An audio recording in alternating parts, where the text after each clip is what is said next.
ikatlong kabanata. Ang plano ng Diyos sa mga hindi Hudyo.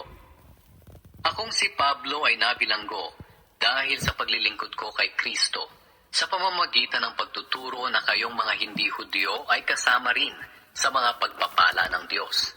Siguradong nabalitaan nyo na dahil sa biyaya ng Diyos, ipinagkatiwala niya sa akin ang pagpapahayag ng biyaya niya para sa inyo.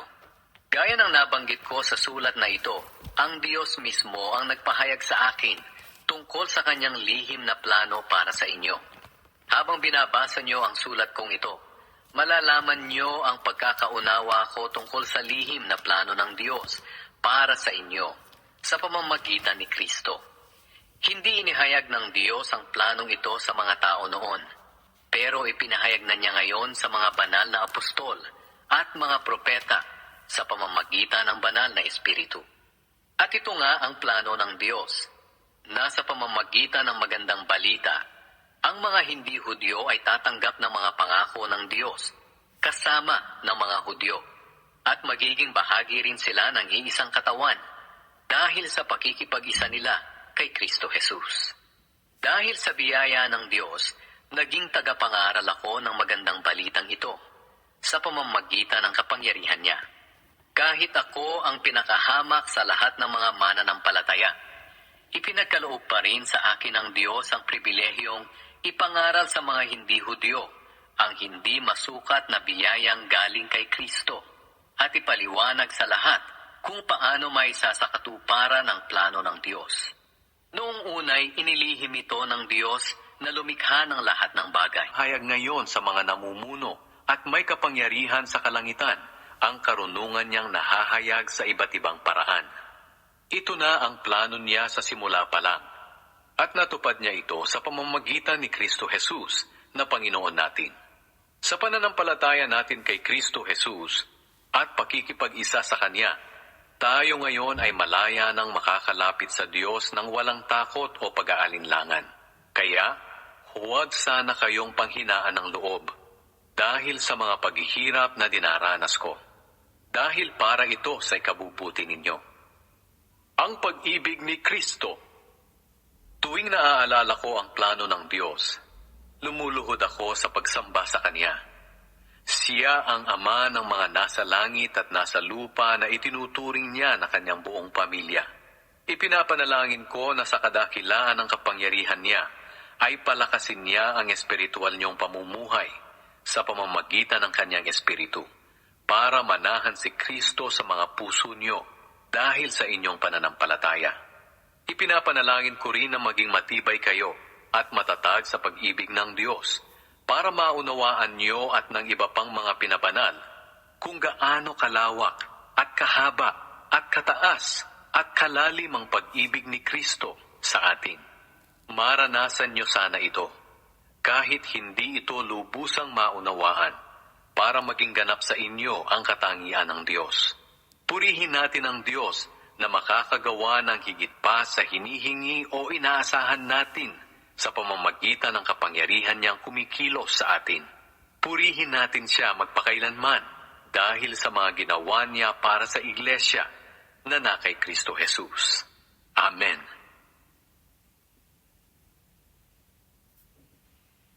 Ika-4 na kabanata.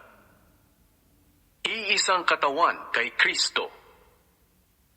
Bilang isang bilanggo dahil sa paglilingkod sa Panginoon, hinihiling kong mamuhay kayo ng karapat-dapat bilang mga tinawag ng Diyos.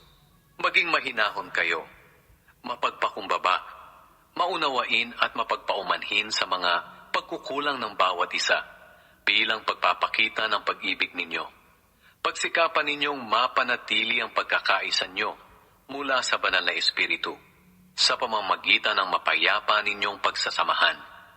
Sapagkat iisang katawan lamang tayo na may iisang banal na Espiritu, at iisa rin ang pag-asang ibinigay sa atin nang tawagin tayo ng Diyos. Iisa ang Panginoon natin, iisang pananampalataya, at iisang bautismo. Iisa ang Diyos natin, at Siya ang Ama nating lahat.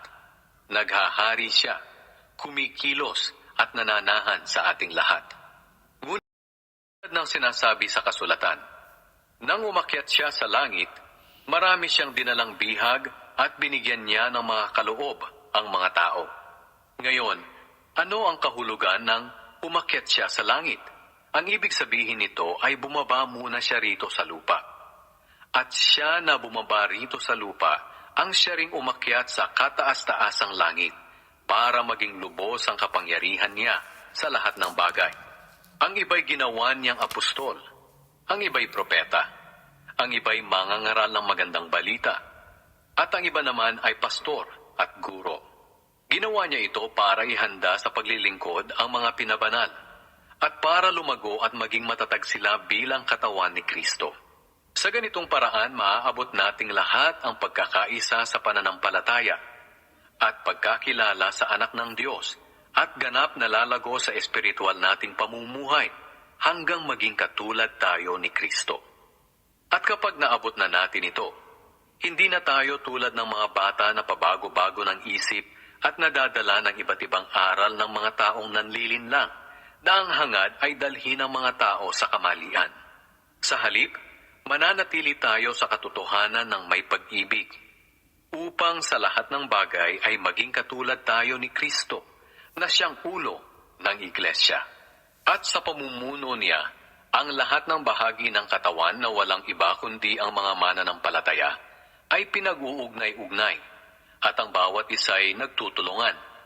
At sa pagganap ng bawat isa sa kani-kanilang tungkulin ng may pag-ibig, ang buong katawan ay lalago at lalakas. Ang bagong buhay kay Kristo.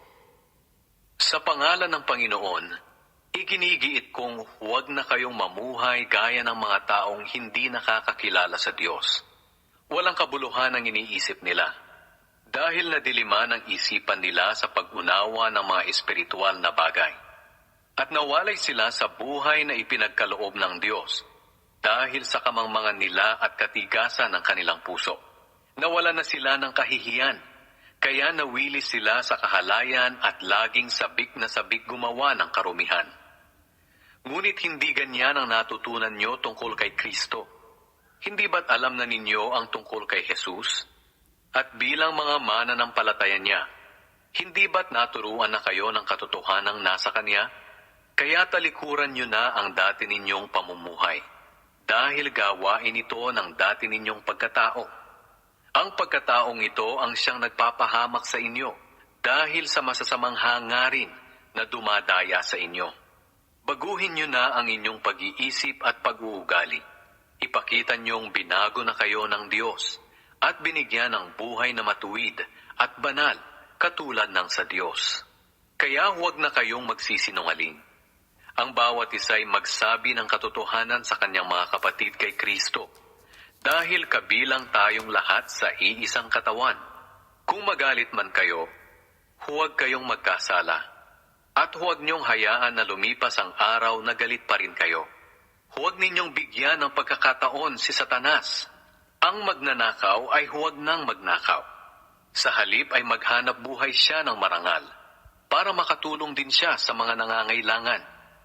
Huwag kayong magsasalita ng masama, kundi iyong makabubuti at angkop sa sitwasyon para maging kapaki-pakinabang sa nakakarinig. At huwag ninyong bigyan ng kalungkutan ang banal na Espiritu ng Diyos, sapagkat ang banal na Espiritu ang siyang tanda na kayo'y sa Diyos, at siya ang katiyakan ng kaligtasan nyo pagdating ng araw. Alisin nyo ang anumang samaan ng loob, galit, pag-aaway, pambubulyaw, paninira sa kapwa, pati na ang lahat ng uri ng masasamang hangarin. Sa halip, maging mabait kayo at maawain sa isa't isa, at magpatawad kayo sa isa't isa, gaya ng pagpapatawad ng Diyos sa inyo, dahil kay Kristo.